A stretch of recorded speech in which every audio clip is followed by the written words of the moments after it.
இந்த மார்க்கத்தை நாம் தேர்வு செய்திருக்க கூடாது. பார், எத்தனை எதிரிகள் நம்மை அழிப்பதற்கு ஒருங்கிணைந்து படை திரட்டி வந்திருக்கிறார்கள். அப்படி நினைத்திருப்பார்கள் ஈமானிய பலவீனமானவர்கள். ஆனால் நன்மக்கள் சொன்னது என்ன தெரியுமா? அல்லாஹ் குர்ஆனில் சொல்கிறான், வலம்மா ரஅல் முஃமினூன அல் அஹ்ஸாப், இந்த மூமின்கள் கூட்டுப்படையினரை கண்டபோது காலு, அவர்கள் சொன்னார்கள், ஹாதா மா வஅதனல்லாஹு வ ரசூலுஹு, இதுதான் அல்லாஹ்வும் அல்லாஹ்வுடைய தூதரும் எங்களுக்கு வாக்களித்தது. அல்லாஹ் சொன்னார், ரசூல் சொன்னார்கள், சொன்னபடியே நடக்கிறது. வ ஸதக்கல்லாஹு வ ரசூலுஹு, அல்லாஹ்வும் அல்லாஹ்வுடைய தூதரும் உண்மையே சொன்னார்கள். என்ன உண்மை? இந்த மார்க்கத்தை ஏத்துக்கிட்டா பல துன்பம் வரும், பல சோதனை வரும், பல விமர்சனம் வரும், கல்லடிபடுவாய், சொல்லடிபடுவாய், பல இன்னல்களுக்கு ஆளாக்கப்படுவாய். ஆனால் நீ சத்தியத்திலிருந்து தடம் புரண்டு விடக்கூடாது, கொள்கை மாறிவிடக் கூடாது, விமர்சனங்களை கண்டு அஞ்சக்கூடாது, கொண்ட கொள்கையில் உறுதியாக இருக்க வேண்டும், உறுதிப்பாட்டோடு இருக்க வேண்டும். அல்லாஹ் ரசூல் சொன்னாங்க, சொன்ன மாதிரியே நடக்குது அப்படின்னு நினைப்பாங்க. கண்ணுக்கு முன்பாக கூட்டுப்படையினர் தங்களை அழிக்க முற்படுவதை பார்த்தாலும் கூட அல்லாஹ்வும் ரசூலும் என்ன சொன்னார்களோ அதுதான் நடந்திருக்கிறது என்று சொல்வார்களாம். ஒமா ஜாதஹும் இல்லா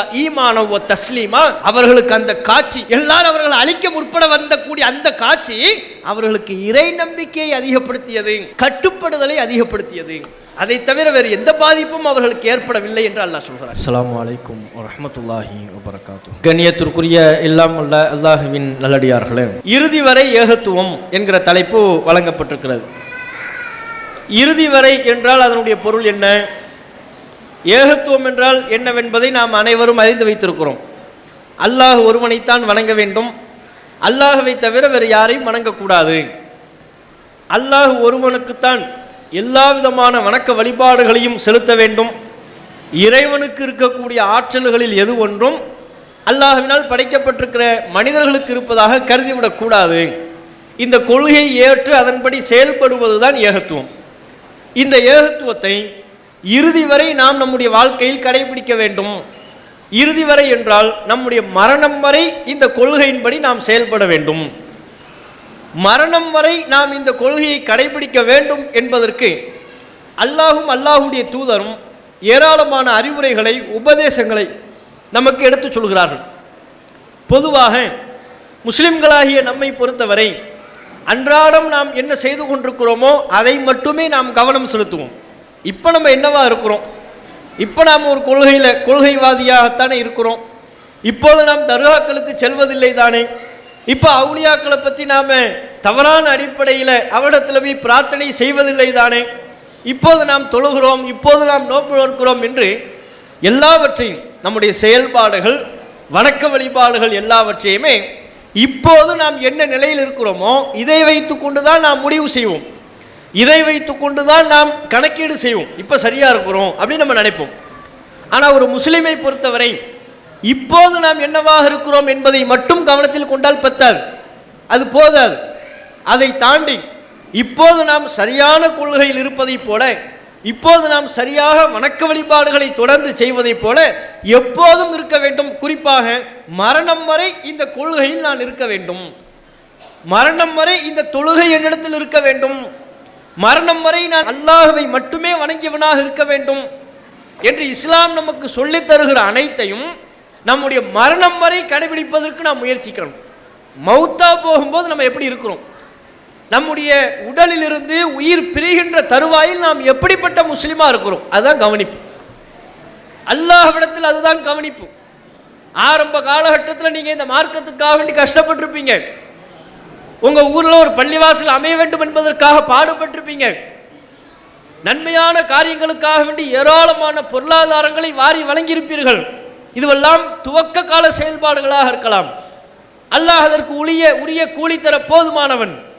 ஆனால் துவக்க காலகட்டத்தில் எல்லா விதமான நல்லறங்களிலேயும் ஈடுபாட்டோடு முழு ஆர்வத்தோடு செய்துவிட்டு படிப்படியாக நம்முடைய ஆர்வத்தை நாம் குறைத்துக் கொள்வோமேயானால் மரணம் வருகின்ற தருவாயில் மார்க்கத்தின் மீது எந்த பிடிப்பும் இல்லாதவர்களாக இருப்போமேயானால் அது மிகுந்த கவலைக்குரிய ஒரு அம்சம். முடிவு என்னவா இருக்கும் அதை பார்க்கணும். நபிகள் நாயகம் ஸல்லல்லாஹு அலைஹி வஸல்லம் அவங்க சொன்னாங்க, இன்னமல் அமாலு பில் ஹவாத்தீம், செயல்கள் யாவும் முடிவுகளை கொண்டே அமைகின்றன. நம்ம எல்லாத்துக்கும் தெரிஞ்ச ஹதீஸ் என்ன? இன்னமல் அமாலு பின்னியாத், செயல்கள் யாவும் எண்ணங்களை கொண்டே அமைகின்றன. அப்பயும் ஹதீஸ் இருக்கு, புகாரில முதல் ஹதீஸ். அதே போல நபிகள் நாயகம் அவர்கள் சொன்னார்கள், இன்னமல் அமாலு பில் ஹவாத்தீம், செயல்கள் எல்லாம் முடிவை கொண்டுதான் தீர்மானிக்கப்படும். முடிவில் எவ்வாறு இருந்தாய், உயிர் துறக்கக்கூடிய தருவாயில், உயிர் பிரியக்கூடிய தருவாயில், மரணம் உன்னை வந்து அடையக்கூடிய நேரத்தில் நீ எப்படிப்பட்ட முஸ்லீமாக வாழ்ந்தாய்? ஈமானிய உறுதியோடு இருந்தாயா? ஏகத்துவ கொள்கையில் பிடிப்போடு இருந்தாயா? மார்க்கத்தை கடைபிடிப்பதில் உறுதிப்பாட்டை வெளிப்படுத்தினாயா? எந்த சோதனை வந்தாலும், எந்த துன்பங்கள் வந்தாலும் அல்லாஹ்வின் மீது, அல்லாஹ்வின் உதவியின் மீது அசைக்க முடியாத நம்பிக்கை கொண்டவனாக இருந்தாயா? மரணிக்கும் போது முஸ்லீமா இருந்தாயா? இதுதான் கவனிக்கப்படும். அல்லாஹ் ரப்பல் ஆலமீன் திருக்குர்ஆனில் சொல்கிறான், யா அய்யுஹல்லதீன ஆமனு, ஈமான் கொண்டோரே, இத்தகுல்லாஹ ஹக்க துகாத்திஹி, அல்லாஹ்வை அஞ்ச வேண்டிய முறைப்படி அஞ்சுங்கள். எப்படி பயப்படணுமோ அப்படி பயப்படுங்க. அல்லாஹ்வை பயப்படுறதே நம்ம பலருக்கு விளக்கம் தெரியறதில்லை. அல்லாஹ்வை நான் அஞ்சுகிறேன் என்று சொன்னால் பத்தாது, அல்லாஹ்வை அஞ்ச வேண்டிய முறைப்படி அஞ்ச வேண்டும். உண்மையிலேயே ஒருவர் அல்லாஹ்வை பயந்து நடந்தால் அவருடைய செயல்பாடு எப்படி இருக்கும்? அவருடைய பேச்சுக்கள் எப்படி இருக்கும்? உண்மையிலே ஒருவர் அல்லாஹ்வை பயப்படுறாருன்னா மக்கள் கூட்டம் வருகின்ற பொழுது மட்டும் தொழுகையில் கவனம் செலுத்துவது, மற்ற நேரத்தில் தொழாமல் இருப்பது, இப்படிப்பட்ட இரட்டை நிலை அவரிடத்தில் இருக்குமா? உண்மையிலே அவர் அல்லாஹ்வை பயப்படக்கூடியவராக இருந்தால் ஐவேளை தொழுகையையும் அல்லாஹ் நம்மை பார்த்து கொண்டிருக்கிறான், கவனித்துக் கொண்டிருக்கிறான் என்று கருதி தொழுகை நிறைவேற்றுவார். வாரத்துக்கு ஒரு ஜும்மா மட்டும் அட்டன் பண்ண மாட்டார். பெருநாள் தொழுகை மட்டும் அட்டன் பண்ணக்கூடியவராக இருக்க மாட்டார். ஐவேளை தொழுகையில் தனக்கு எது வசதிப்படுகிறதோ, அசருக்கு முடியுமா போயிட்டு வர்றேன், மக்ரிப் இஷாவுக்கு முடியும் போயிட்டு வர்றேன், சுபுவுக்கு எனக்கு இயலாது, அல்லது இஷா நேரம் எனக்கு வேலை நேரம், அந்த நேரத்தில் என்னால் தொழ முடியாது, இப்படி சொல்ல மாட்டார். அப்ப அல்லாஹ்வை அஞ்ச வேண்டிய முறைப்படி அஞ்ச வேண்டும் என்கிற அறிவுரை அல்லாஹ் சொல்கிறான். அதற்கு பிறகு அல்லாஹ் சொல்வதை நம்ம ரொம்ப கவனிக்கணும். அதற்கு பிறகு அல்லாஹ் சொல்கிறான், வலா தமூத்துன்ன இல்லா வஅன்தும் முஸ்லிமூன், நீங்கள் மரணிக்கும் போது முஸ்லீமா இருங்கிறான் அல்லாஹ். முஸ்லிம்களாகவே தவிர மரணித்து விடாதீர்கள். அப்படின்னா அதனுடைய பொருள் என்ன? வாழும்போது முஸ்லிமா இருந்தா பத்தாது, மரணிக்கும் போது முஸ்லிமாக. யாருக்கு அல்லாஹ் சொல்லுகிற அறிவுரை? இறை நம்பிக்கையாளர்களை அழைத்து அல்லாஹ் சொல்கிறான், ஈமான் கொண்டோரே, என்னை நம்பியவர்களே, என் தூதரை நம்பியவர்களே, குர்ஆனை நம்பியவர்களே, அல்லாஹ்வை என்னை அஞ்ச வேண்டிய முறைப்படி அஞ்சுங்கள், மரணிக்கும் போது முஸ்லிம்களாகவே தவிர மரணித்து விடாதீர்கள். நீங்க மௌத்தா போகும்போது உண்மை முஸ்லிமா இருங்க. அப்ப அல்லாஹ்வை எதுக்கு கவனம் எடுக்கிறான் பாருங்க. எப்படிப்பட்ட கவனம் எடுத்து அல்லாஹ் நமக்கு அறிவுரை சொல்கிறான். மௌத்தா போகும்போது கரெக்டா இருப்ப, மார்க்கத்தில் கரெக்டா இரு. உன்னுடைய காலங்கள் செல்ல செல்ல மரண தருவாயை நெருங்க நெருங்க அல்லாஹ் நம்ம அனைவருக்கும் ஒரு தவணை நிர்ணயித்திருக்கிறான். எனக்கு ஒரு தவணை இருக்கிறது, உங்களுக்கு ஒரு தவணை இருக்கிறது, இங்க அமர்ந்திருக்கிற நம்ம அனைவருக்கும் ஒரு தவணை இருக்கிறது. அந்த தவணை அல்லாஹ்வால் இந்த உலக வாழ்க்கை நமக்கு முடிவதற்கென்று நிர்ணயிக்கப்பட்ட தவணையை அல்லாஹ்வை தவிர வேறு யாரும் அறிந்து கொள்ள முடியாது. அந்த தவணையை நெருங்க நெருங்க மார்க்கத்தின் மீது பிடிப்பு கொண்டவர்களாக, மென்மேலும் பிடிப்பு கொண்டவர்களாக, வணக்க வழிபாடுகளின் மீது மென்மேலும் ஆர்வம் கொண்டவர்களாக, அல்லாஹ்வின் மீது நாம் வைத்திருக்கக்கூடிய நம்பிக்கையில் மென்மேலும் உறுதி கொண்டவர்களாக மாறணும். அதைத்தான் அல்லாஹ் ரப்புல் ஆலமீன் நம்மிடத்தில் வேண்டுகிறான். உண்மையிலே ஒரு முஸ்லீம் நம்ம கவலைப்படணும். எது கவலைப்படணும்? இப்போது நான் உண்மையான முஸ்லீமா இருக்கிறேன், இப்போது இந்த கொள்கையில் இருக்கிறேன், இப்போ என்னிடத்தில் வணக்க வழிபாடுகள் இருக்கிறது, இப்போது நான் ரமலான் வந்து விட்டால் தவறாமல் நோன்பு நோக்கிறேன், யா அல்லாஹ் இதே நிலையில் நான் கடைசி வரையும் இருக்க வேண்டும் இறைவா. இதே போன்ற வணக்க வழிபாடுகளோடு, இதே கொள்கை கோட்பாடுகளோடு, இன்னும் இதை விட தீவிரமாக மார்க்கத்திற்காக பணியாற்றக்கூடியவனாக என்னை இறைவா இறுதி வரை ஆக்கு. இதுதான் ஒரு முஸ்லிமுடைய கவலையா இருக்கணும். அப்படி நம்ம யாராவது கவலைப்படுறோமான்னு யோசிச்சு பாருங்க. இப்போது இருக்கக்கூடிய நிலைமையை கொண்டு நாம் திருப்தி அடைப்பவர்களாக இருக்கிறோம். இப்போ நல்லா இருக்கிறோம்ல, பள்ளிவாசல் தொடர்போடு இருக்கிறோமா இல்லையா, தொழுகையில ஈடுபாட்டோடு இருக்கிறோமா இல்லையா என்று இப்போதைய நிலைமையை கொண்டு திருப்தி அடைகிறோம். அது போதாது, நம்முடைய இறுதி நிலை குறித்து ஒவ்வொரு முஸ்லிமும் கவலை கொள்ள வேண்டும். கவலைனாலே நம்ம ஆட்களுக்கு ஆகாது. இவன் எதுக்கு கவலைப்பட தயாராக இருக்கலாம் தெரியுமா? டிராவலில் நீங்கள் பார்த்தா தெரியும், சோகப்பாட்டை மெனக்கட்டு சோகப்பாட்டு போட்டு கவலைப்படுவான். கிறுக்கை இந்த மாதிரி ஒரு கிறுக்கு பையில பார்த்துருக்கீங்களா? சோகப்பாட்டு இருக்குல்லங்க, மெனக்கட்டுங்க சூஸ் பண்ணி பக்கத்தில் உட்காந்துருப்பாங்க. சோகப்பாடல் லிஸ்ட்டுன்னு சொல்லி தேடி சோகப்பாட்டை கேட்டு அழுதுகிட்டு இருக்கிறான். இந்த கிறுக்கனை என்ன செய்யறது நம்ம? சரி, ஆம்பளை தான் இப்படி இருக்கிறாங்க பார்த்தா பெண்களுக்கு சீரியலை பார்த்து, நாடகத்தை பார்த்து, அதில் அந்த சோகமான காட்சிகள் வந்துச்சின்னு வைங்க, அவன் காசு கொடுத்து நடிச்சுக்கிட்டு இருக்கிறான். இதில் வரக்கூடிய கதாபாத்திரங்கள் ஆம்பளை பொம்பளை எல்லாருமே காசு கொடுத்து நடிச்சு அடுத்த செகண்ட் அவன் வேலையை பார்க்க போயிடுறான். இங்கே நம்ம ஆட்கள் உட்காந்துக்கிட்டு கவலைப்பட்டுக்கிட்டு இருக்கிறது அந்த நாடகத்தை பார்த்து. எந்த அளவுக்குன்னா ஃபேஸ்புக்கில் சில வீடியோக்கள்லாம் வந்துச்சு. ஒரு பாட்டிமா நாடகம் பார்க்குற மாதிரி பாட்டிமா நாடகம் பார்த்துக்கிட்டு இருக்கிறாங்க. அதில் அந்த வில்லி கதாபாத்திரத்தை காட்டுறாங்க. வில்லி கதாபாத்திரம் ஹீரோயின் கதாபாத்திரத்தை திட்டும் போது இந்த பாட்டிமா உட்காந்து திட்டுது, நீ நாசமாக போ, நீ ஒளிஞ்சு போ, நீ அழிந்து போ. எது வில்லி கதாபாத்திரத்தை ஏன் ஹீரோயினை திட்டுறாகலாம். இந்த அம்மாவுக்கு கவலை. இது அல்லாமல் இன்னும் சில நாடகங்களில் சீரியல்களில் இந்த ஒரு நாடகத்தை பார்த்தீங்கன்னா செவ்வாய் இழுக்கிறது 3 வருஷம் 4 வருஷம் 5 வருஷம் 6 வருஷம்னு அது பாட்டு போகும். நம்ம குழந்தையா இருக்கும்போது போட்ட நாடகம்லாம் இப்போ வரையும் தொடர்ந்துக்கிட்டு இருக்கும். அப்படின்னா பார்த்துக்குங்க, நாம குழந்தையா இருந்திருப்போம், அப்போ போட்டிருப்பாங்க ஒரு நாடகத்தை, நமக்கே குழந்தை பிறந்திருக்கும், நாடகம் முடிஞ்ச மாதிரி இருக்காது, நாடகம் இன்னும் போய்கிட்டு இருக்கும். நம்ம குழந்தையா இருக்கும் பொழுது ஒரு அம்மா நடிச்சிருப்பாங்க, நமக்கு ஒரு குழந்தை பிறந்திருக்கும், அந்த அம்மா இன்னும் கர்ப்பமாகவே இருக்கும் நாடகத்தில். அப்போ கர்ப்பமானது பொதுவாக கர்ப்பம்ங்கிறதே 10 மாதம் தான், 9 மாதம் 8 மாதத்தில் குழந்தை பிறந்துருது பெரும்பாலும். அது நாடகத்தை பார்த்தா 3 வருஷம் கர்ப்பம், 4 வருஷம் கர்ப்பம். என்ன அறிவியல்னே தெரியல, என்ன லாஜிக்னே தெரியல. அந்த நாடகத்தை பார்த்துக்கிட்டு இந்த அம்மா கவலைப்படுது. எது அந்த பிரசவ வலியோட கொண்டு போய் ஆஸ்பத்திரியில் சேர்க்குற மாதிரி நாடகத்தை தொடரும்னு முடிச்சிருப்பாங்க. இந்த அம்மா உட்காந்துக்கிட்டு நேற்று நாடகமே பார்க்கல, என்னாச்சு ஏதாச்சுன்னு தெரியலையே, சுகப்பிரசவமாக ஆப்ரேஷனா? யாருக்கு யாருக்கு? சீரியலில் வரக்கூடிய அந்த சுகப்பிரசவமாக ஆப்ரேஷனா? இப்படின்னு இந்த அம்மாவுக்கு கவலை. அப்போ மனிதர்களுடைய கவலை பலதரப்பட்டதாக இருக்கிறது. இதையெல்லாம் தாண்டி கவலை என்றால் நமக்கு ஆக மாட்டேன் என்கிறது. ஆக்கப்பூர்வமான கவலைகள் நாம் கொள்வது கிடையாது. மார்க்கம் ஆர்வம் ஊட்டுகிற கவலை நம்மிடத்தில் இல்லை. மார்க்கத்திற்கு எதிரான கவலைகள், மார்க்கத்திற்கு புறம்பான கவலைகள் தான் ஆண்களிடத்திலும் இருக்கிறது, பெண்களிடத்திலும் இருக்கிறது. நபிகள் நாயகம் என்ன சொன்னாங்க? நாளை மறுமை நாள் அரிசியுடைய நெல் வேணுமா? கவலை வேணும். ரசூலுல்லாஹ் சொன்னாங்க, ரஜுலுன், அல்லாஹ் ஒரு மனிதருக்கு நாளை மறுமை நாளில் அரிசியுடைய நெல்லை கொடுப்பான். யார்?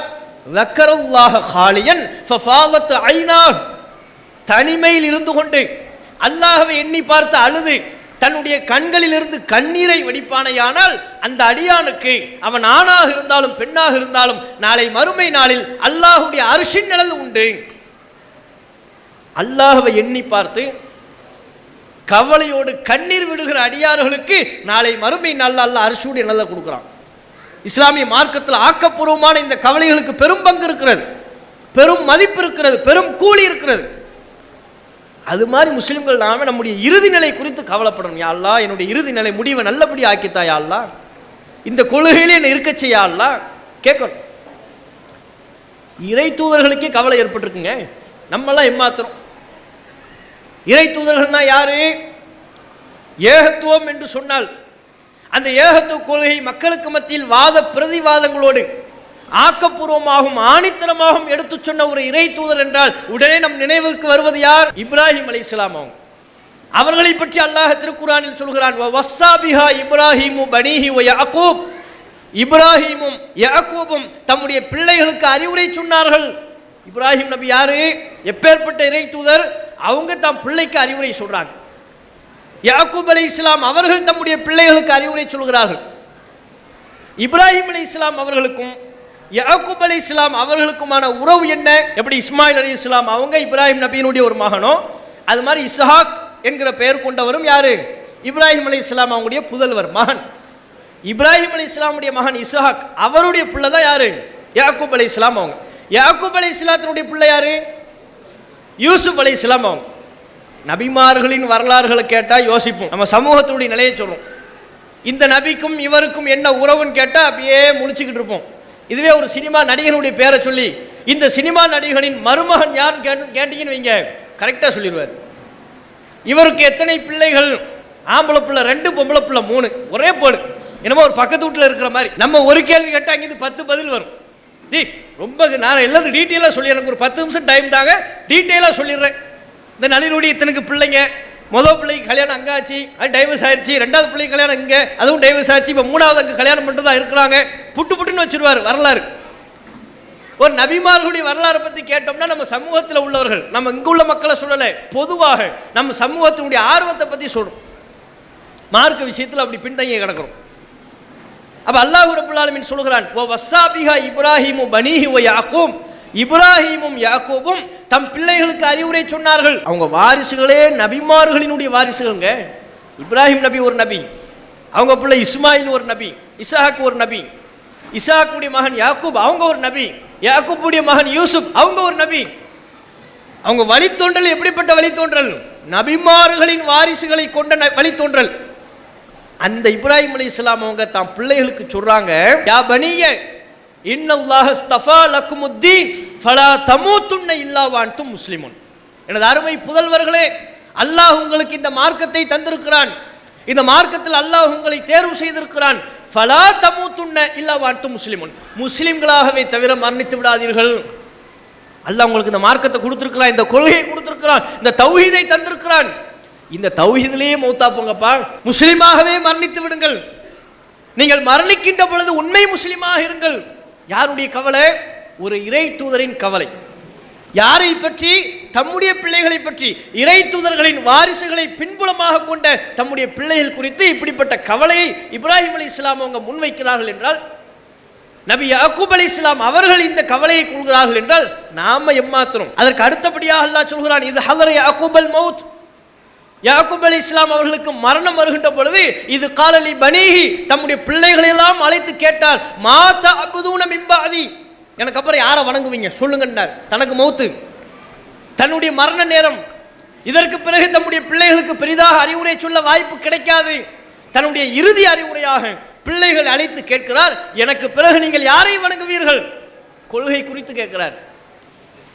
அவங்க பிள்ளைங்க சொன்னாங்க, நஅபுது இலாஹக வ இலாஹ ஆபாயிக் இப்ராஹிம் வ இஸ்மாயில் வ இஸ்ஹாக இலாஹம் வாஹிதா, நீங்கள் எங்களுக்கு யாரை இறைவன் என்று சொல்லி தந்தீர்களோ அந்த இறைவனைத்தான் நாங்கள் வணங்குவோம், தௌஹீதில் தான் நாங்கள் இருப்போம் என்று அவருடைய பிள்ளைகள் சொன்னார்கள் என்பதை குர்ஆனில் அல்லாஹ் எடுத்து கூறுவதை பார்க்கிறோம். யாக்கூப் அலைஹிஸ்ஸலாம் அவர்கள் அவங்கெல்லாம் தாம் பிள்ளைகளுக்கு இந்த அறிவுரையை முன்வைக்கிறார்கள் என்றால் நாம நம்முடைய இறுதி நிலை குறித்து எவ்வளவு கவலைப்படணும், எவ்வளவு அச்சப்படணும்.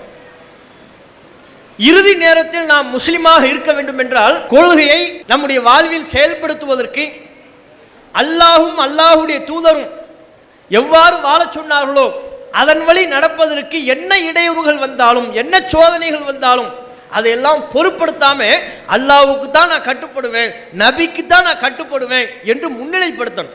வாழும்போது அப்படிப்பட்ட ஒரு தன்மை இருந்தால் தான் மௌத்தா போகும்போது முஸ்லீமா மரணிக்கிற வாய்ப்பு நமக்கு கிடைக்கும். வாழும் பொழுது நம்ம கட்டுப்படுதலை வெளிப்படுத்தணும். எப்படிப்பட்ட கட்டுப்படுதல் வெளிப்படுத்தணும்? முழுமையான கட்டுப்படுதலை. அல்லாஹ் ஒன்று சொல்றான், நம்ம குடும்பம் இன்னொன்றை சொல்கிறது, நபிகள் நாயகம் ஒன்றை சொல்கிறார்கள், உற்றார் உறவினர்கள் ஊர் மக்கள் வேறொன்றை சொல்கிறார்கள் என்றால் இப்போது நான் யார் பக்கம்? அல்லாஹ்வின் பக்கம் நான் இருக்க வேண்டும். அல்லாஹ்வின் தூதர் எதை சொல்கிறார்களோ அதன் பக்கம் நான் இருக்க வேண்டும். அப்பந்தான் என்னுடைய உறுதிப்பாடு சரியா இருக்குன்னு அர்த்தம்.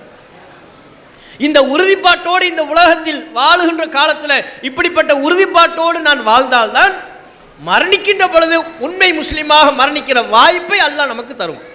இன்னைக்கு அப்படிப்பட்ட உறுதிப்பாடு இருக்கா? அல்லாஹும் அல்லாஹ்வுடைய தூதரும் ஒன்றை சொல்லுகின்ற பொழுது அதற்கு மாற்றாக நம்முடைய பெற்றோர்கள் ஒன்றை சொல்லுகிறார்கள், அதற்கு மாற்றாக சொந்த பந்தங்கள் இன்னொன்றை சொல்லுகிறார்கள், ஊர் உலகம் இன்னொன்றை சொல்கிறது. இந்த மாதிரி சூழ்நிலை வந்தால் ஒரு முஸ்லிம் எதை தேர்வு செய்கிறான்? பெற்றோர்களை தூக்கி ஒதுக்கிவிட்டு அவர்கள் சொன்னவற்றை ஒதுக்கி வைத்து விட்டு, உற்றார் ஊர் மக்கள் சொல்பவற்றை ஒதுக்கி வைத்து விட்டு நான் அல்லாஹ் சொன்னதை தான் ஏற்றுக்குவேன், ரசூல் சொன்னதை தான் பின்பற்றுவேன் அப்படின்னு உறுதிப்பாட்டை வெளிப்படுத்துறாரா? பல விஷயங்கள் அது நடக்கிறது இல்லை. தொழுகை பிரச்சனை இல்லை, யாரும் தொழாதன்னு சொல்ல மாட்டாங்க, அதனால தொழுகையில கரெக்டாக தொழுவார். ஆனால் சில விஷயங்கள் இடர்பாடுகள் ஏற்படுகின்ற பொழுது, இப்போ உதாரணமாக திருமணம் வருது, வரதட்சணை வாங்குற பிரச்சனை, பெண் வீட்டில் விருந்து கொடுக்கிற பஞ்சாயத்து பிரச்சனை, மார்க்கத்திற்கு முரணான பல்வேறு செயல்பாடுகளை திருமணத்தின் போது கடைபிடிக்க வேண்டிய பிரச்சனை வருகிறது. இப்போ இவர் அல்லாஹ் ரசூல் சொன்னதை கடைபிடிக்கிறாரா, அதுக்கு மாற்றமான பாதைகளை தேர்வு செய்கிறாரா? கல்யாணம் வந்துருச்சு, அவ்வளவு அனாச்சாரம் நடக்குது. மாப்பிள்ளையை பார்த்தீங்கன்னு வைங்க, என்னமோ செவ்வாய் கிரகத்திலேருந்து வந்து இறங்கணும் ஒரு மாதிரி ட்ரெஸ் போட்டிருப்பார். மாப்பிள்ளைன்னா என்ன, உனக்கு என்ன பிரச்சனை? கூட்டத்தில் தனியாக தெரியணுமா? இருக்குதுன்னு நல்ல ட்ரெஸ்ஸாக போட்டுக்க, ஓகே. அவர் என்ன குதிரையில் தான் வருவார், பாய் குதிரையில் வந்து இறங்குறதும். அது இந்த வேலூர் சைட்லாம் பார்த்தீங்கன்னா ரொம்ப அதிகம். மாலையெல்லாம் போட்டுக்கிட்டு தலையெல்லாம் மறைக்கிற அளவுக்கு என்ன ஷேர்வாங்கன்னு ஒன்று போட்டுக்குவாங்க. அது போக தலையை மறைக்கிற அளவுக்கு பூ அலங்காரம், முகத்தையே பூ அலங்காரம் மறைச்சிருக்கும். மாப்பிள்ளை முகத்தை பார்க்குறதா இருந்தால் கூட நீங்கள் வெளியூர்லேருந்து வந்து மாப்பிள்ளை முகத்தை பார்க்குறதா இருந்தால் கூட பார்க்க முடியாது, பூவை விளக்கிட்டு தான் பார்க்கணும். அஸ்ஸலாமு அலைக்கும் பாய், நல்லா இருக்கீங்களா, இன்னும் உன்னை எங்கேயோ பார்த்த மாதிரி இருக்குங்க பாரு. ஆமாம் பாய், அப்படி தான் இருக்கும். இப்போ மாப்பிள்ளையை உட்காந்துருக்கீல்ல, எங்கேயோ பார்த்த மாதிரி தான் இருக்கும்னு சண்டை போடணும். பூவெல்லாம் விளக்கிட்டு தான் பார்க்கணும். அந்த அளவுக்கு செவ்வாய் கிரகத்திலிருந்து வந்த வேற்று கிரகவாசி மாதிரி ட்ரெஸ் போட்டிருப்பாரு, மாலை அலங்காரம் செய்யப்பட்டிருக்கும். அவருக்கு தொடச்சூரத்துக்கு வேர்க்கவே வேர்க்காது. அவனுக்கு தொடச்சூரத்துக்கு ஒரு ஆள் பக்கத்தில். இவ்வளவு அனாச்சாரம் நடக்குதில்லை. அதெல்லாம வரதட்சணை வாங்கப்படுவது, இதெல்லாம் என்ன கரெக்டாக தானே இருக்குந்தீங்க, ஏன் இந்த விஷயம் ஏன் மாற்றமாக நடக்குது? இல்லைங்க, பெற்றோர் சொன்னதை மீற முடியலை. யார் மாப்பிள்ளை சொல்வார் பதில், ஏன்பா இவ்வளவு கூத்து, ஏன் மார்க்கத்துக்கு முரணா இவ்வளவு அனாச்சாரம், சரியாத்தானே தொழுது கொண்டிருந்தீர்கள், கொள்கையை கரெக்டாக எனக்கு சொல்லிக்கிட்டு இருந்தீங்களே, இப்போ ஏன் உங்களுக்கு இப்படிப்பட்ட ஒரு பிறழ்தல் ஏற்பட்டு விட்டது, இந்த பிறழ்வுக்கு என்ன காரணம்னு கேட்டால் என்ன சொல்வார்? ஊர் உலகம் சொந்த பந்தங்கள் பெற்றோர்கள் அவங்க சொன்னதை மீற முடியலைன்றார். பெற்றோர் சொன்னதை மீற முடியலை. இவர் தாய் சொல்ல தட்டாத பிள்ளை, இவர் வேற எதுலையுமே மாற்றி பேசினதே இல்லை. அவர் சொல்வார், பெற்றோர் சொன்னதை நான் எப்படி மீற முடியும், என்னை கட்டாயப்படுத்திட்டாங்க. ஆமாம் பா, உங்களை பார்த்தாலே ரொம்ப கட்டாயப்படுத்தி உட்கார வச்சிருக்கிறது பளிச்சுன்னு தெரியுது, கட்டாயப்படுத்திட்டாங்க. வரதட்சணை வாங்கப்பட்டிருக்கும், கேட்டா என்ன, ஊர் உலகம் சொல்றதை மறுக்க முடியல, வாங்கலன்னா வேற மாதிரி பேசுவாங்க. மார்க்கத்துக்கு முரணாக நடப்பதற்கு பல்வேறு காரணங்களை மனிதர்கள் சொல்லிக் கொள்கிறார்கள். விருந்து கொடுப்பார், ஊரை அடிச்சு விருந்து, வரதட்சணை போதாதுன்னு சொல்லி பெண் வீட்டில் விருந்து என்ன, ஊரையே வளைச்சு போட்டு விருந்து. அப்படி விருந்து கொடுத்தா அதுக்கு என்ன காரணம், பல லட்சங்களை செலவு பண்ணி விருந்து கொடுக்கறது ஆடம்பரம் ஒன்று. பெண் வீட்டில் விருந்து கொடுக்கணும்னு மார்க்கத்தில் சொல்லப்படலை, எல்லாவற்றையும் செய்வார்கள். கேட்டால் என்ன, ஊர் உலகம் தப்பாக பேசும் பாய், 4 பேர் 4 விதமாக பேசிட்டா என்ன செய்யறது? இவங்க செய்கிற மார்க்கத்துக்கு புறம்பா செய்யக்கூடிய எல்லா அனாச்சாரங்களுக்கும் யூனிஃபார்மாக சொல்லி வச்ச மாதிரி ஒரே பதில் என்ன, 4 பேர் 4 விதமாக பேசிட்டா என்ன செய்யறது? அந்த 4 பேரை தாண்டா தேடிக்கிட்டு இருக்கிறோம், அந்த 4 பேர் எங்கே இருக்கிறாங்கன்னு தான் தேடிக்கிட்டு இருக்கிறோம். 4 பேர் 4 விதமாக பேசிட்டா அப்போ உங்களுக்கு எது பெரிதாக தெரிகிறது? அல்லாஹுடைய திருப்தி பெருசாக தெரியலை, நபிகள் நாயகம் அவர்கள் சொன்ன கட்டளை பெரிதாக தெரியவில்லை. அல்லாஹ் சொன்னதை தூர ஒதுக்கிவிட்டு அல்லாஹ்வின் தூதர் சொன்னதை முதுகுக்கு பின்னால் வீசிவிட்டு 4 பேர் 4 விதமாக பேசிக்கொள்ள கூடாது. அதற்காகத்தான் வரதட்சணை வாங்கினேங்கிறார், அதுக்காகத்தான் பெண் வீட்டு விருந்துங்கிறார், அதற்காகத்தான் ஆடம்பரம் என்கிறார். அப்படி என்றால் இவர் அல்லாஹ்வின் திருப்தியை முன்னிலைப்படுத்துகிறாரா, படைத்த இறைவனுடைய திருப்தியை முன்னிலைப்படுத்துகிறாரா, அற்பமான படைப்பினங்கள் மனிதர்களின் திருப்தியை முன்னிலைப்படுத்துகிறாரா? அப்ப எங்க நம்முடைய ஈமான்? வாழும் பொழுதே ஈமான் இப்படி செல்லும் என்றால், நமக்கு ஒரு சின்ன ஒரு நிகழ்வு, ஒரு துன்பம் ஏற்படுகின்ற பொழுது 4 பேர் நம்ம மார்க்கப்படி நடக்கின்ற பொழுது 4 பேர் நம்மளை தப்பா பேசிவிடக் கூடாது என்று பார்க்கிறோமே. 4 பேர் தப்பா பேசினா என்ன, நம்ம அல்லாஹ்வுடைய திருப்தி தான் நமக்கு முக்கியமா படணும். அதைத்தானே நபிகள் நாயகம் நமக்கு சொல்லி தந்தாங்க. நபிகள் நாயகம் ஸல்லல்லாஹு அலைஹி வஸல்லம் அவர்கள் சத்திய கொள்கையை மக்களுக்கு மத்தியில் பிரச்சாரம் செய்த பொழுது ஏராளமான எதிர்ப்பு, ஏராளமான விமர்சனம். ரசூலுல்லாஹ் பைத்தியக்காரர் என்றார்கள், நபிகள் நாயகத்தை மனநலம் பாதிக்கப்பட்டவர் என்றார்கள், சூனியக்காரர் என்றார்கள், சூனியம் வைக்கப்பட்ட நபர் என்றார்கள். பொருட்படுத்தினாங்களா? இந்த விமர்சனங்களை எல்லாம் பொருட்படுத்தினாங்களா? இன்றைக்கு முஸ்லிம் சமுதாயம் மார்க்கத்திற்கு முரணாக நடப்பதற்கு என்னென்ன காரணங்களை சொல்கிறார்களோ 4 பேர் 4 விதமா பேசிடக்கூடாதுன்னாங்கல்ல, ரசூலுல்லாஹ் அதை பார்க்கலையே.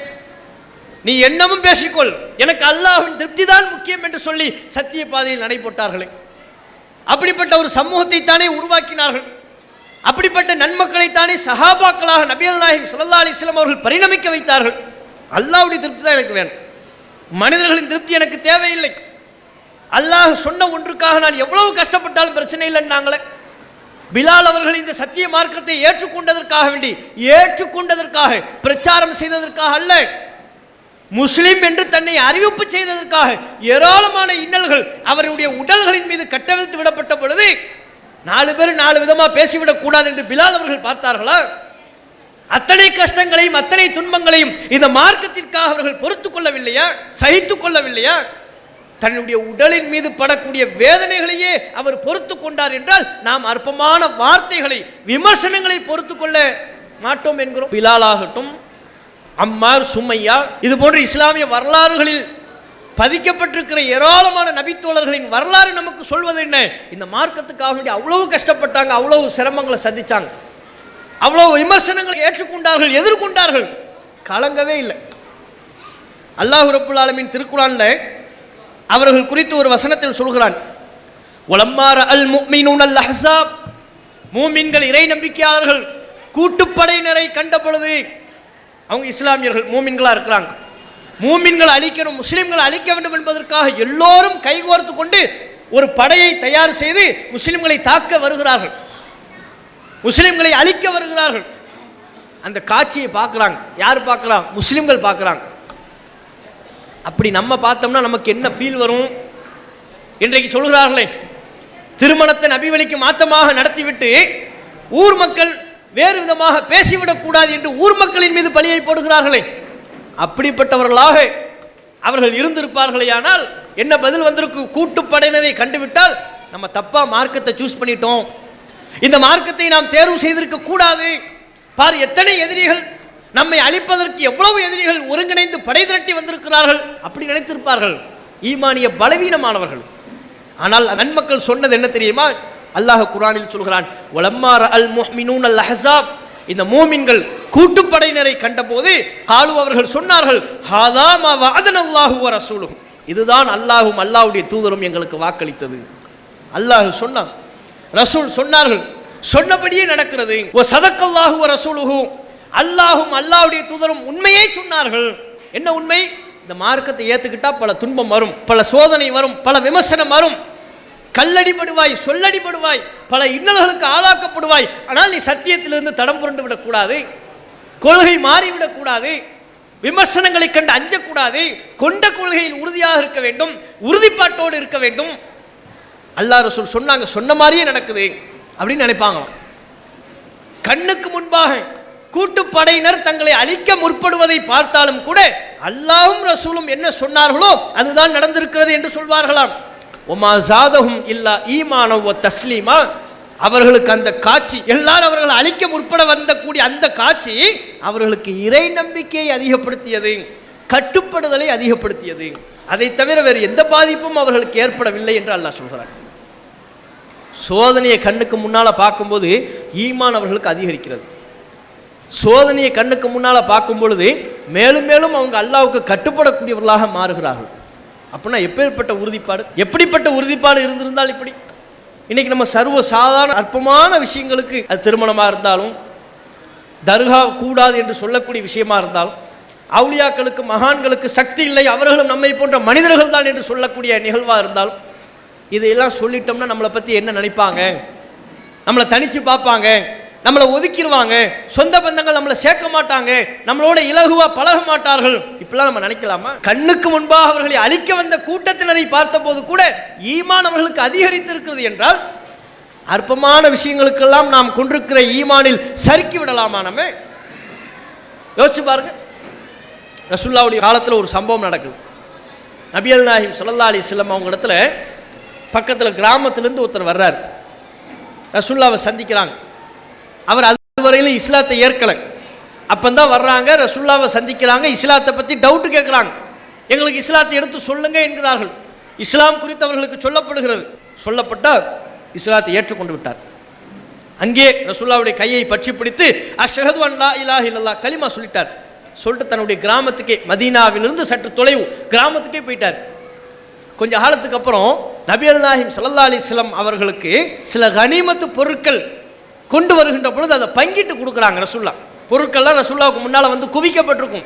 அதை எடுத்து தேவையுடைய மக்களுக்கு கொடுப்பாங்க. இந்தாங்க நீங்கள் வச்சுக்கோங்க, இந்தாங்க நீங்கள் வச்சுக்கோங்க. ஏழை எளிய மக்களை கண்டறிந்து அவர்களுக்கு கொடுப்பார்கள். அதுபோல் தேவையுடைய மக்களுக்கு பங்கு வைக்கும் பொழுது ரசூலுல்லாஹ்வுக்கு இவர் ஞாபகத்துக்கு வருகிறார்.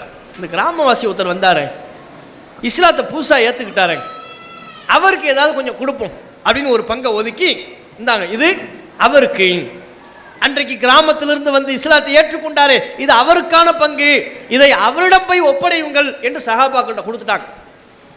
ரசூலுல்லாஹ் தந்த பங்கை வாங்கி கொண்டு சஹாபாக்களில் ஒருவர் அவரை தேடி கண்டடைந்து பார்த்து விட்டு அவரிடத்துல கொடுக்குறாங்க. அவருடைய பேர் கூட ஹதீஸ்ல வரல.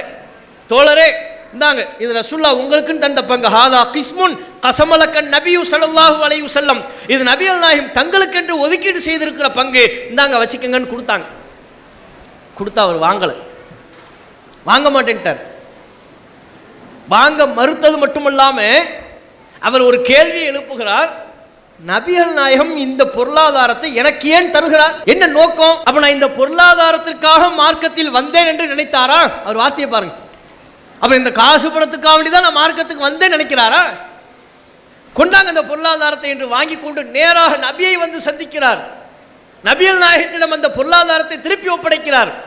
பெயர் சொல்லி முஹம்மது என்று பெயர் சொல்லி ஒருமையில் பேசுகிறார். முஹம்மதே, என்னை பற்றி என்ன நினைத்தீர்கள்? நான் இந்த பொருளாதாரத்திற்காக மார்க்கத்திற்கு வந்தேன் என்று நினைத்தீர்களா? மா அலா ஹாதா இத்தபஅதுக், இந்த பொருளாதாரத்திற்காக நான் உங்களை பின்பற்றவில்லை. இதுக்காக நான் இந்த மார்க்கத்துக்கு வரல. நான் இந்த மார்க்கத்தில் வந்ததற்கான காரணம், என்னுடைய உயிர் இந்த மார்க்கத்தில் அல்லாஹ்விற்காக அர்ப்பணிக்கப்பட வேண்டும். அதுக்கு தான் நான் வந்திருக்கிறேன்.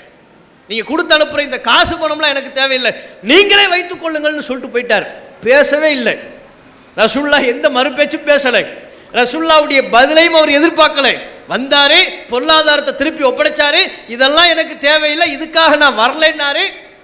அல்லாஹ்வுடைய பாதையில் என்னுடைய உயிர் அர்ப்பணிக்கப்பட வேண்டும், அதற்குத்தான் வந்தேன் என்றார். சொல்லிட்டு வேக வேகமா போயிட்டார் ஊருக்கு. சஹாபாக்கெல்லாம் பக்கத்தில் இருக்கிறாங்க. ரசூலுல்லாஹ் அவங்கள பார்த்து சொல்றாங்க, ரொம்ப பேசிட்டார், கடுமையா பேசிட்டார். அவர் உள்ளத்திலிருந்து பேசியிருந்தால், உண்மையின்படி பேசியிருந்தால் அல்லாஹ் அவரை உண்மைப்படுத்துவான் அப்படின்ட்டாங்க. உண்மையை பேசியிருந்தாருன்னா அல்லாஹ் உண்மைப்படுத்தும். ஏன்னா பேசுறது நம்ம எல்லாத்துக்கும் முடியும், எல்லாரும் பேசுவோம். வெளிநாட்டில் இருந்தோம்னா அப்போ ஒரு மாதிரியா பேசுவோம். நான் மட்டும் ஊர்ல இருந்தேன்னு வைங்க, என்ன பாய் பண்ணுவிய, அது நடக்கிறதே வேறங்குவார், சொல்ல முடியாது, அவ்வளவு நடக்குங்குவார். சரி பாய் வாங்கன்னு வந்துட்டாருன்னா, இப்போ நிறைய டைட்டா இருக்கு, சரியில்லையே, இப்போ நிலைமையே சரியில்லை, வெளிநாட்டிலேயே நிலைமை சரியில்லைங்கிறாங்க, இப்போ இங்கேயும் நிலைமை சரி, இப்படி சொல்லிடுவோம். அப்போ பேசுறது எல்லாத்துக்கும் முடியும், எனக்கு முடியும், உங்களுக்கு முடியும். இப்போ ஏழையா இருக்கும்போது நம்ம சொல்லுவோம், அல்லாஹ் எனக்கு மட்டும் பொருளாதாரத்தை கொடுத்தா எல்லாத்தையும் ஏழைக்கு கொடுப்பேங்குவார். இருக்கிற பொருளாதாரத்தில் எவ்வளோ கொடுக்குறோம் யோசிக்க மாட்டோம். அல்லாஹ் நமக்கு தந்திருக்கிற பொருளாதாரத்தில் எவ்வளோ கொடுத்தோம். நான் மட்டும் லட்சாதிபதி ஆகிட்டா, கோடீஸ்வரன் ஆகிட்டா, எல்லாம் லட்சம் கோடி தான். கோடீஸ்வரனாக ஆகிவிட்டால் ஒரு பள்ளிவாசலை கட்டி கொடுப்பேன், ஒரு ஏழைக்கு வீட்டை கொடுப்பேன், சொந்த பந்தங்களுக்கெல்லாம் அள்ளி கொடுப்பேங்குவார். கொடுத்தா எப்படி நடப்போம் என்பது ரெண்டாவது. இருக்கின்ற பொழுது அல்லாஹ் நமக்கு கொடுத்திருக்கிறான்ல, நம்மை விட முடியாத மக்களை நினைச்சு பார்ப்போம். அன்றாடம் ஒவ்வொரு உணவுக்காக போராடி கொண்டிருக்கிறார்களே, அவர்களை விட அல்லாஹ் நம்மை மேம்பட்ட நிலையில் வைத்திருக்கிறான் அல்லவா. மூச்சு விடுறதுக்கு சிரமப்பட்டுக்கிட்டு இருக்கிறாங்க, மருத்துவமனையில் போய் பாருங்க, அவர்களை விட அல்லாஹ் நம்மை மேம்பட்ட நிலையில் வைத்திருக்கிறான் அல்லவா. சாப்பிடுவதற்கு முடியாமல் சிரமப்பட்டு கொண்டிருக்கிறார்கள், உணவை வாயினால் உண்ண முடியவில்லை, டியூப் மூலமாக ஜூஸாக குடித்துக் கொண்டிருக்கிறார்கள், பல மாதங்கள் அதுதான், அப்படித்தான் அவர்களுக்கு உணவு. அதை விட அல்லாஹ் நம்மை நல்ல நிலையில் வைத்திருக்கிறான் அல்லவா. யூரின் போக முடியல, பாத்ரூம் போக முடியல, சுத்தப்படுத்தக்கூடிய கிட்னி ஃபெயிலியர், ஒவ்வொரு முறை அவர்கள் யூரின் போவதா இருந்தாலும் பாத்ரூம் போறதா இருந்தாலும் மருத்துவமனைக்கு போகணும். ஒரு தடவை டயாலிசிஸ் பண்றதுக்கு 3000 ரூபாய் 5000 ரூபாய். எதுக்கு? யூரின் போகிறதுக்கு, பாத்ரூம் போறதுக்கு. கிட்னி ஃபெயிலியர் ஆயிருச்சுன்னா நீங்க யூரின் போறதா இருந்தாலும் பாத்ரூம் போறதா இருந்தாலும் 5000 ரூபாய் கொடுக்கணும். அப்படிலாம் சிரமம் இல்லாம நினைச்ச நேரத்தில் யூரின் போறோம், நினைச்ச நேரத்தில் மோஷன் போறோம், நல்லா இருக்கிறோம்ல. அல்லாஹ் அவர்களை விட அல்லாஹ் நம்மை நல்ல நிலையில் மேம்பட்ட நிலையில் வைத்திருக்கிறான் அல்லவா. இருக்கிறத நினைச்சு பார்க்கவே மாட்டோம், எப்பவுமே இந்த பறக்கிறது தான். எனக்கு மட்டும் ஒரு விமானம் சொந்தமா இருந்துச்சு என்னப்பா செய்வேன், அது வரும்போது பேசுறேன் பாய் அப்படின்ட்டு, வரும்போது ஆள் கண்ணிலே பட மாட்டார். அப்ப பேச்சு பலருக்கு முடியும். அப்ப ரசூலுல்லாஹ் சொன்னாங்க அந்த சம்பவத்தில், அவர் நிறைய பேசிட்டார்.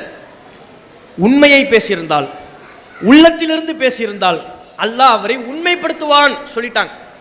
கொஞ்ச நாள் கழியுது, ஒரு யுத்தம். யுத்தத்தில் பல நபித்தோழர்கள் கொல்லப்பட்டிருக்கிறாங்க, எதிரிகளும் கொல்லப்பட்டிருக்கிறாங்க. நபிகள் நாயகம் அவர்கள் கவலையோடு முஸ்லிம்கள் இருந்து கொல்லப்பட்ட உடல்களை பார்த்துக்கிட்டே வர்றாங்க, கவலையோடு பார்க்குறாங்க. உடல்கள் அடுக்கி வைக்கப்பட்டிருக்கிறது வரிசையாக, ஒவ்வொரு உடலையாக பார்க்குறாங்க. திடீரென்று ஒரு உடல் நபிகள் நாயகத்தின் கண்ணில் படுகிறது. ஒரு உடல், உயிர் அல்ல, உயிரோடு இல்லை, ஒரு உடல். அந்த உடலை பார்த்தால் தொண்டை குழியில் அம்பு தைக்கப்பட்டிருக்கிறது. அவர் அந்த கிராமவாசி இருக்கிறார்ல, அவர் சொல்லும் பொழுதே அப்படித்தான் சொல்வார், அல்லாஹுக்காக என் உயிர் அர்ப்பணிக்கப்படணும், அதுவும் சாதாரணமாக அல்ல, எதிரியின் படையிலிருந்து புறப்பட்டு வருகிற அம்பு என்னுடைய தொண்டை குழியில் தைத்து நான் மூத்தா போகணும்பார். அதே மாதிரி பார்த்தா ஒரு உடம்பு இருக்கும், தொண்டை குழியில் அம்பு இருக்கும். அந்த நிலையில் ஒரு உடல், ஷஹீதாக்கப்பட்ட ஒரு உடல் இருக்கும். ரசூலுல்லாஹ் அதை பார்த்துட்டு சஹாபாக்கிட்ட கேட்பாங்க, ஹுவ இவர் அவரா? அன்றைக்கு நம்மிடத்தில் பேசினாரே அவர்தான் இவரா? சஹாபாக்கள் சொன்னார்கள், ஆம் அல்லாஹ்வின் தூதரே, சந்தேகமே இல்லை, இவர் அவரே தான். நபிகள் நாயகம் சொன்னார்கள், அன்று அவர் நம்மிடத்தில் உண்மையை பேசினார், அல்லாஹ் அவரை உண்மைப்படுத்தி விட்டான். எப்படி பாருங்க, இந்த மார்க்கத்திற்காகத்தான் அவர் வந்திருக்கிறார், பொருளாதாரத்திற்காக வரவில்லை. அன்று அவர் தம்முடைய ஆசையை நம்மிடத்தில் சொன்னாரே, அது உண்மை, அல்லாஹ் உண்மைப்படுத்தி விட்டான். அழுது கொண்டே வான் நோக்கி பார்த்து நபிகள் நாயகம் சொன்னார்கள், இறைவா, ஹாதா அப்துக், இவர் உன்னுடைய அடியார், உனக்காக, உன்னுடைய முகத்திற்காக, உன்னுடைய திருப்தியை பெறுவதற்காக இந்த மார்க்கத்தில் வந்தவர், அதற்கு நான் சாட்சி என்று நபிகள் நாயகம் ஸல்லல்லாஹு அலைஹி வஸல்லம் சொன்னாங்க. அல்லாஹ்வுடைய திருப்தி மட்டும்தான் அவருடைய நோக்கமா இருந்துச்சு. அல்லாஹ்வுடைய திருப்தி ஒன்றே அவருடைய இலக்காக இருந்தது. ரசூலுல்லாஹ்வை பார்க்கல பாருங்க, எதுக்கு இந்த பொருளாதாரத்தை எனக்கு தர்றீங்க, இதுக்காக நான் ஒன்றும் வரல அப்படின்னு நினைக்காதீங்க அப்படின்னு போயிட்டாரு. நபியின் பதிலை கூட எதிர்பார்க்கவில்லை. நபியின் முகத்திற்காக அவர் இந்த மார்க்கத்திற்கு வரவில்லை, அல்லாஹ்வின் முகத்துக்காக. ஆனா ஆமா, இன்னைக்கு 50 வருஷமா இந்த கொள்கையில் இருக்கிறோம்னு சொல்றோம், காலங்காலமா முஸ்லீமா இருக்கிறோம், தலைமுறை தலைமுறையாக முஸ்லீமாக இருக்கிறோம். ஆனால் ஊர் மக்கள் என்ன பேசுவாங்க, சொந்த பந்தங்கள் என்ன பேசுவாங்க, 4 பேர் எப்படி பேசுவாங்க, இப்படி பார்த்து மார்க்கத்தை நாம் பின்பற்றுவோமே ஆனால் நாளை மறுமை நாளில் நரகத்திலிருந்து நாம் காக்கப்பட்டு சுவனத்திற்கு செல்வதற்கு நம்ம இன்றைக்கு பார்த்து கொண்டிருக்கிறோமே, அந்த 4 பேர் நமக்கு ஹெல்ப் பண்ணுவாங்களா? இன்னைக்கு மார்க்கத்தை புறக்கணிக்கிறதுக்கு எந்த 4 பேரை காட்டுறாங்களோ, ஏம்பாய் இப்படி செஞ்சிட்டீங்க, 4 பேர் 4 விதமா, இது ஏம்பாய் தர்காவுக்கு ஏன் போறீங்க, 4 பேர் 4 விதமாங்கிறாங்கல்ல, அந்த 4 பேர் மறுமை நாள் வந்து காப்பாற்றுவாங்களா? அல்லாட்ட நமக்காக வேண்டி அந்த 4 பேர் வக்காலத்து பேசுவாங்களா? சொல்லுங்க, அந்த 4 பேர் பேசுவாங்களா? உலகத்திலேயே அந்த 4 பேருடைய திருப்தியை பெற முடியல. இவங்க எந்த 4 பேருடைய திருப்திக்காக வேண்டி ஒவ்வொரு நாளும் பாடுபட்டு கொண்டிருக்கிறார்களோ, அந்த 4 பேருடைய திருப்தியை உலகத்திலே பெற முடியாது. ஒரு கல்யாணத்துக்கு சாப்பாடை போடுவோம், கல்யாணத்துக்கு வரதட்சணை வாங்கி லட்சக்கணக்கில் செலவு பண்ணி ஒரு சாப்பாடு போடுறாங்கல்லங்க, அதுக்கு தானேங்க அவ்வளவு கூத்து. சாப்பாடு போட்டு போகும்போது அந்த நான் கேட்டால், ஏங்க இவ்வளவு ஆடம்பரம்னு கேட்டால், 4 பேர் நம்மளை 4 விதமாக பேசிடக்கூடாதுல்ல சொன்னாங்கல்ல. மண்டபத்துக்கு வந்து எல்லாத்தையும் கூப்பிட்டு கேட்கணும், என்னங்க சாப்பாடு எப்படி இருந்துச்சு, இப்போ சொன்ன மாதிரி எல்லாம் சூப்பர் அருமையாக இருந்துச்சு அல்ஹம்துலில்லாஹ்னு சொல்லுவாங்களா? என்ன சாப்பாடு போடுறான் கிறுக்கு பையன், அடிக்கிற வீலுக்கு பிரியாணியாக போடுறது, ஒரு நெய்ச்சோறு போடலாம்ல இப்படி. சரின்னு அடுத்த முறை நெய்ச்சோறு போட்டோம்னு வைங்க, அப்போ ஒரு 4 பேர், ஏன்னா கல்யாணம்னா பிரியாணி போடுறது தானங்க ஊர் வழக்கம், இவன் என்ன ஊர் வழக்கத்தை மாத்துறான், இவன் என்ன திருமணத்துக்கு நெய்ச்சோறு போடுறான், பிரியாணி போட வேண்டியது தானே,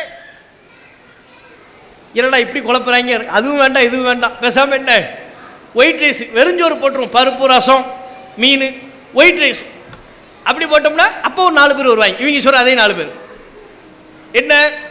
என்னங்க எப்படி சாப்பாடு எப்படி இருந்துச்சு, நல்லா இருந்துச்சா, எல்லாம் சரிதான் பாய், ஒன்று பிரியாணி போடணும், இல்லை நெய்ச்சோறு போடணும், ரெண்டும் இல்லாமல் எதுக்கு வெறுஞ்சோறு, இது என்ன புது வழக்கமாக இருக்கு, இதெல்லாம் எனக்கு சரியா படலை பாய். அந்த 4 பேர் என்னடா பிரியாணி போட்டாலும் திட்டுறானுங்க, நெய்ச்சோறு போட்டாலும் திட்டுறானுங்க, வெறுஞ்சோறு போட்டாலும் திட்டுறானுங்க. சரி, அடுத்த முறை அந்த 4 பேர் கூட எந்த குறையும் சொல்லிடக்கூடாது. அப்போ என்ன செய்யறது, எல்லாத்தையும் வச்சிருது, 3 பந்தி, பிரியாணிக்கு ஒரு பந்தி, நெய்ச்சோருக்கு ஒரு பந்தி, ஒயிட் ரைஸ் வெறுஞ்சோருக்கு ஒரு பந்தி, 3 பந்தி வச்சாச்சு.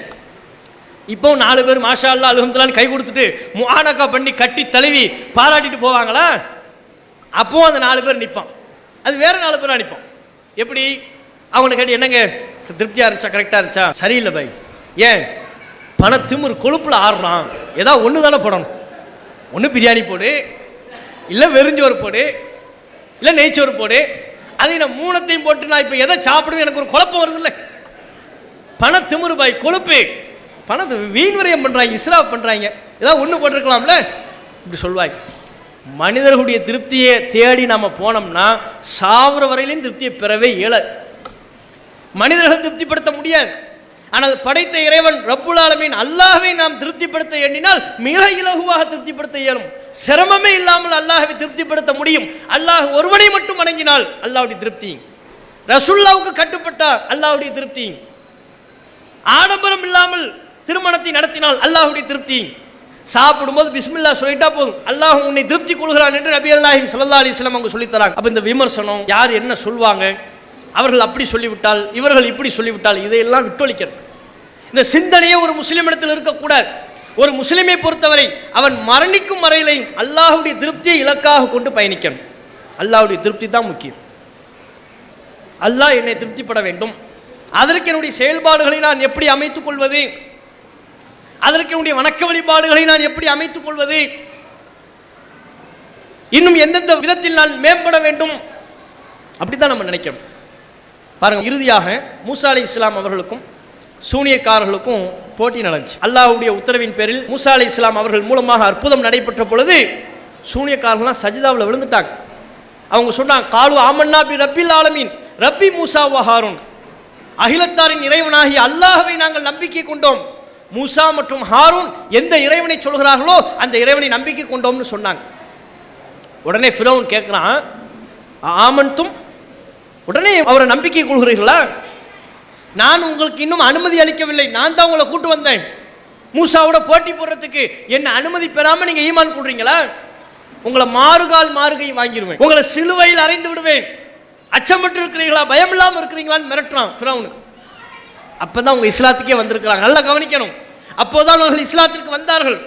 வந்த மாத்திரத்தில் அவருடைய உறுதியை பாருங்கள்.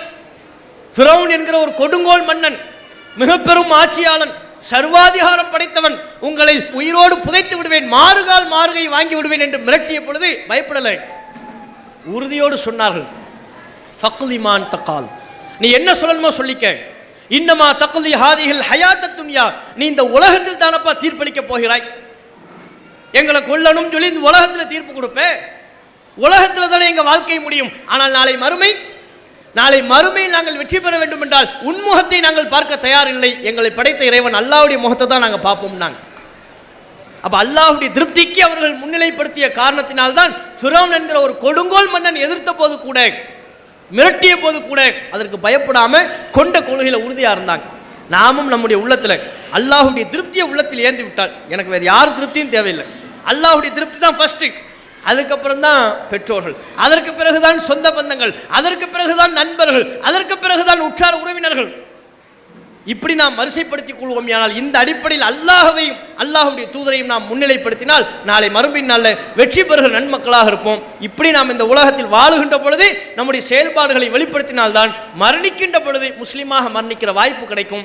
நபிகள் நாயகம் ஸல்லல்லாஹு அலைஹி வஸல்லம் அவங்க இதற்காக பிரத்யோகமாக நமக்கு ஒரு துவாவை கற்றுத்தந்தாங்க. யா முகல்லிபல் குலூப், உள்ளங்களை புரட்டக்கூடியவனே, சப்பித்து கல்வி அலா தீனிக், என்னுடைய உள்ளத்தை உன்னுடைய மார்க்கத்திலேயே நிலைத்திருக்க செய்வாயாக, மௌத்தா போகும்போதும் முஸ்லிமா மௌத்தாக்கு, ஏகத்துவாதியாக மௌத்தாக்கு என்பதுதான் அதனுடைய பொருள். அப்படி அதன் வழி நடக்கிற நன்மக்களாக அல்லாஹ் ரப்புல் ஆலமீன் நம் அனைவரையும் ஆக்கி அருள் புரிவானாக என்று கேட்டு என்னுடைய உரையை நிறைவு செய்து கொள்கிறேன். வாஹிரு தாவானா அல்ஹம்துலில்லாஹி ரப்பில் ஆலமீன். அஸ்ஸலாமு அலைக்கும் வரஹ்மத்துல்லாஹி வபரகாத்துஹு. இஸ்லாம் மற்றும் சமுதாய செய்திகளை அறிந்து கொள்ள தமிழ்நாடு தௌஹீத் ஜமாஅத் யூடியூப் பக்கத்தை உடனடியாக சப்ஸ்கிரைப் செய்து கொள்ளுங்கள். மேலும் பெல் பட்டனையும் கிளிக் செய்து கொள்ளுங்கள்.